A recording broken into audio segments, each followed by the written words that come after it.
இன்னைக்கு விடியற்காலைல 4 மணிக்கெலாம் எந்திரிச்சிட்டோம். கரண்ட் வேற கட் ஆயிடுச்சு. தூக்கமே வரல. அப்புறம் 4:30 கிட்ட ஆயிடுச்சு. இதுக்கப்புறம் தூங்க முடியாது. வீட்ல இருக்கிற வேலை பார்க்கலான்னு சொல்லிட்டு ஸ்டார்ட் பண்ணிட்டேன். பாத்திரம்லாம் கொஞ்சம் சிங்க்ல வந்து கழுவாம வச்சுட்டேன். அந்த பாத்திரம்லாம் கழுவி க்ளீன் பண்ணிவிட்டு அடுப்பெல்லாம் தொடச்சி முடிச்சுட்டேன். சரி சாப்பாடு செய்யலாம். அவங்க வந்து தேங்காய் புலாவ் வந்து கேட்டுகிட்டே இருந்தாங்க. அதனால சரி பொறுமையாக வந்து செஞ்சுக்கலாம் அப்படின்ற மாதிரி நான் பார்த்துட்டே இருந்தேன். அதுக்கப்புறம் பார்த்தா தேங்காய் கெட்டு போச்சு.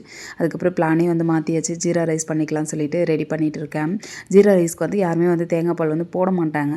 சரி இருந்தாலும் அவன் கேட்பான், ரோஷன் கேட்பான்றதுனால கொஞ்சமாக வந்து தேங்காய் பால் வந்து ஒரு கப் ஊற்றிட்டு அதுக்கப்புறம் நார்மல் தண்ணி ஒரு கப் ஊற்றிட்டு ஜீரா ரைஸ் தான் ரெடி பண்ணியிருந்தேன். இந்த சாப்பாட்டுக்கு வந்து சிக்கன் குழம்பு, மட்டன் குழம்பு, அதுக்கப்புறம் முட்டை கிரேவி இதெல்லாம் வச்சா ரொம்ப சூப்பராக இருக்கும். நேத்திக்கு தான் வந்து சிக்கன் குழம்பு வச்சேன்.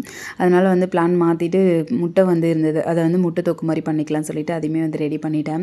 நானுமே இன்றைக்கி வந்து கொஞ்சம் லேட் பண்ணிட்டேன். ஒரு சாப்பாடு தானே செய்ய போகிறோம், நம்ம வந்து பொறுமையாக வந்து ஒவ்வொரு வேலையை பார்க்கலான்னு சொல்லிட்டு அப்புறம் பார்த்தா ரொம்ப டைம் ஆயிடுச்சு. கிளம்புற நேரத்தில் தான் வந்து ராகி வந்து புட்டு செஞ்சுருந்தேன். அந்த ராகி புட்டு செஞ்சு எனக்கு வந்து வெல்லம் போட மறந்துட்டேன். ஒயிட் சுகர் இல்லைனா நாட்டு சக்கரை அந்த மாதிரி ஏதாச்சும் சேர்த்துப்பேன்.